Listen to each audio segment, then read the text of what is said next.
ಚೊಕ್ಕದಾಗಿರ್ತಕ್ಕಂಥ ಸಭೆಯಲ್ಲಿ ನಾವೆಲ್ಲ ಸೇರಿದ್ದೀವಿ. ಸಭೆಯ ಉದ್ದೇಶ ಇಷ್ಟೇ, ಕೆರೂರು ಹೋಬಳಿ ಭಾಗದ ಸಮಗ್ರ ಅಭಿವೃದ್ಧಿ ಹಿತದೃಷ್ಟಿಯಿಂದ ಒಂದು ಚಿಂತನೆಯನ್ನ ಮಾಡಲಿಕ್ಕೆ ನಾವೆಲ್ಲ ಸೇರಿದ್ದೀವಿ.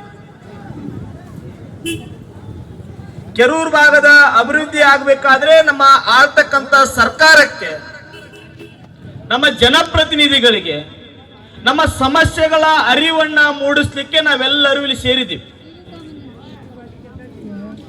ಒಂದು ದುರಾದೃಷ್ಟ ಏನು ಅಂತಂದ್ರೆ, ನಮ್ಮ ಜಿಲ್ಲೆಯಲ್ಲಿ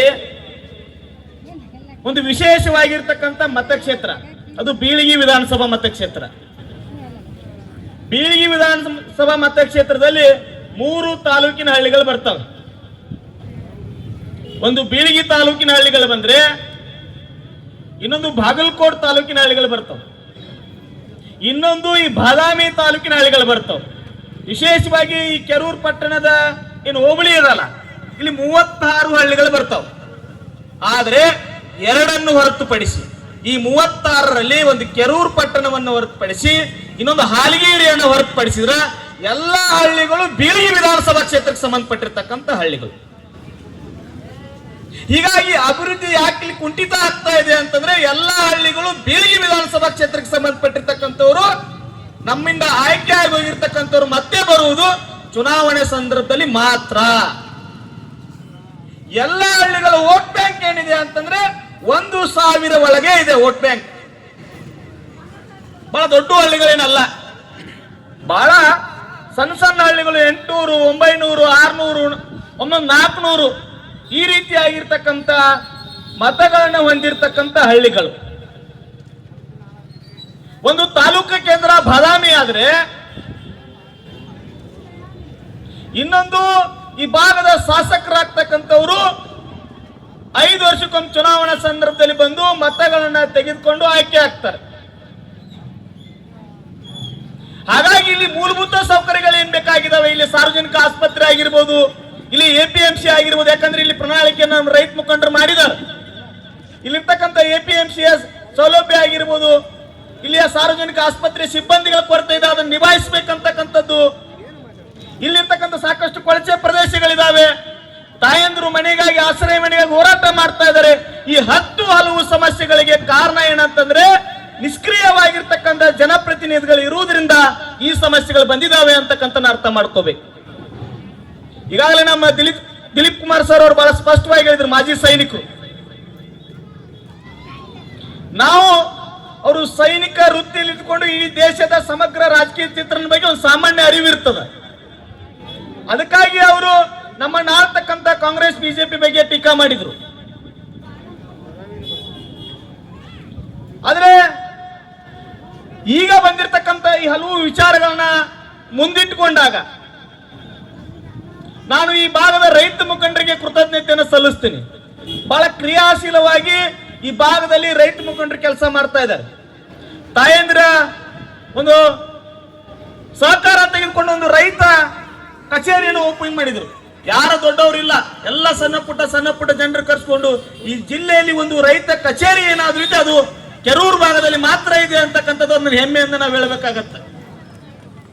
ಇನ್ನೊಂದು, KVG ಬ್ಯಾಂಕ್ ನಲ್ಲಿ ಸಮಸ್ಯೆ ಆಗಿತ್ತು.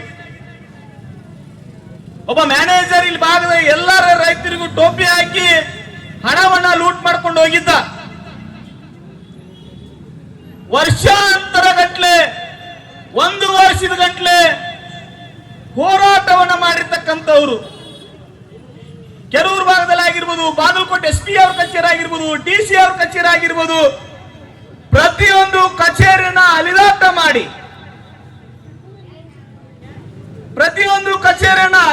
ಮಾಡಿ ಆ ಭಾಗದಲ್ಲಿ ಏನು ಅನ್ಯಾಯಕ್ಕೊಳಗಾಗಿರ್ತಕ್ಕಂಥ ಇನ್ ರೈತರ ಮೇಲೆ ಸಾಲ ತೆಗೆದುಕೊಂಡು ಹೋಗಿದಲ್ಲ KVG ಬ್ಯಾಂಕ್ನವರಿಗೆ ನ್ಯಾಯ ಪಡಿಸಿದವರು ಯಾರಾದ್ರೂ ನಮ್ಮ ರೈತ ಮುಖಂಡರು ಅಂತಕ್ಕಂಥದ್ದನ್ನ ನಾವು ಯಾರು ಮರಿಬಾರ್ದು. ಹಗಲಿ ರಾತ್ರಿ ಫೋನ್ ಮಾಡ್ತಿದ್ರು. ಯಾವ ಕಾಂಗ್ರೆಸ್ನ ಜನಪ್ರತಿನಿಧಿನೂ ಬರಲಿಲ್ಲ, ಯಾವ ಬಿಜೆಪಿಯ ಜನಪ್ರತಿನಿಧಿನೂ ಬರಲಿಲ್ಲ. ಅದನ್ನ ಮಾಡಿರ್ತಕ್ಕಂಥವ್ರು ರೈತ ಮುಖಂಡರು ಅಂತಕ್ಕಂಥದ್ದನ್ನ ಮರಿಬಾರ್ದು. ಎಲ್ಲ ಸಾಮಾನ್ಯ ರೈತರು, ಅವ್ರ ಮೇಲೆ ಸಾಲ ತಗೊಂಡು ಮ್ಯಾನೇಜರ್ ಮೋಸ ಮಾಡಿ ಹೋಗಿದ್ದ KVG ಬ್ಯಾಂಕ್ ನಲ್ಲಿ. ಅದೇನೇ ನೋವಿದ್ರು ಸಹಿತ ತಾಯಂದ್ರು ಆಶ್ರಯ ಮನೆಗಳ ವಿಚಾರವಾಗಿ ಹೋರಾಟ ಮಾಡ್ತಕ್ಕ ಸಂದರ್ಭದಲ್ಲಿ ಸೌಜನ್ಯಕ್ಕೂ ಮಾತಾಡಿಸ್ಲಿಕ್ಕೆ ಅಧಿಕಾರಿಗಳು ಬಂದಿಲ್ಲ, ಜನಪ್ರತಿನಿಧಿಗಳು ಬಂದಿಲ್ಲ.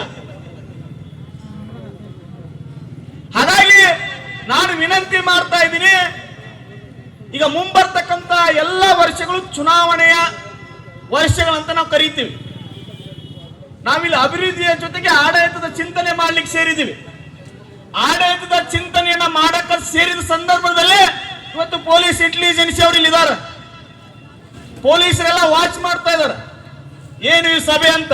ನಮ್ದೇನಾದ್ರೂ IPL ಟೂರ್ನಮೆಂಟ್ ಆಗಿದ್ರೆ ಅವ್ರು ದಾಟಿ ಹಿಡ್ಕೊಂಡು ನಿಂದಿರ್ತಿದ್ರು, ಏನಾದ್ರೂ ಮನರಂಜನೆ ಕಾರ್ಯಕ್ರಮ ಇದ್ರೆ ಅವ್ರು ಸುಮ್ಮನೆ ನಿಂದಿರ್ತಿದ್ರು. ಆದ್ರೆ ಇಲ್ಲಿ ಏನು ವಿಚಾರಗಳ ಚರ್ಚೆ ಆಗ್ತವೆ ಅಂತಕ್ಕಂಥದ್ದು ಬಹಳ ಮಹತ್ವ ಇದೆ. ಯಾವ ವಿಚಾರದ ಆಧಾರದ ಮೇಲೆ ಇಲ್ಲಿರ್ತಕ್ಕಂಥ ಒಂದು ಚಿಕ್ಕ ಸಭೆಯಲ್ಲಿ ಏನು ಸಂದೇಶ ಕೊಡ್ಲಿಕ್ಕೆ ಸೇರಿದ್ದಾರೆ ಅಂತಕ್ಕಂಥದ್ದು ಬಹಳ ಮಹತ್ವ ಇದೆ. ಮುಂಬರ್ತಕ್ಕಂಥದ್ದು ಚುನಾವಣೆ ವರ್ಷ, ಗ್ರಾಮ ಪಂಚಾಯತಿಯ ಚುನಾವಣೆಗಳು ಬರ್ತವೆ, ತಾಲೂಕ್ ಪಂಚಾಯತಿ ಜಿಲ್ಲಾ ಪಂಚಾಯತಿ ಚುನಾವಣೆಗಳು ಬರ್ತವೆ, ಕೆರೂರು ಪಟ್ಟಣ ಪಂಚಾಯತಿ ಚುನಾವಣೆಗಳು ಬರ್ತದೆ, MLA ಚುನಾವಣೆಗಳು ಬರ್ತವೆ. ಇನ್ನೊಂದು 1.5 ವರ್ಷದಲ್ಲಿ ಇವೆಲ್ಲ ಚುನಾವಣೆಗಳು ಬರ್ತವೆ. ಈ ಚುನಾವಣೆಗಳಲ್ಲಿ ನಿಮ್ಮ ಪಾತ್ರ ಏನು? ನಿಮ್ಮ ಪಾತ್ರದ ಅರಿವನ್ನ ನೀವು ಮೂಡಿಸ್ಕೋಬೇಕಾಗಿದೆ. ಇಲ್ಲಿಂದ ಹೋಗ್ಬೇಕಾದ್ರೆ ಒಂದು ವಿಷಯ ತಗೊಂಡು ಹೋಗ್ಬೇಕು. ಸುಮ್ಮನೆ ಬಂದೀವಿ, ಹೋರಾಟ ಕರೆದಿದ್ರು, ಇಂಥ ದೊಡ್ಡ ವೇದಿಕೆ ಹಾಕಿದ್ದಾರೆ, ಯಾರೋ ದಾನಿಗಳ ಸಹಾಯ ಮಾಡಿದ್ದಾರೆ, ಇಲ್ಲಿಂದ ನಾವು ಹೋಗ್ತಾ ಇದೀವಿ ಅಂತಂದ್ರೆ ಒಂದು ವಿಚಾರವನ್ನು ತೆಗೆದುಕೊಂಡು ನಮ್ಮ ಊರಿಗೆ ಹೋಗ್ಬೇಕು. ಯಾವ ವಿಚಾರ?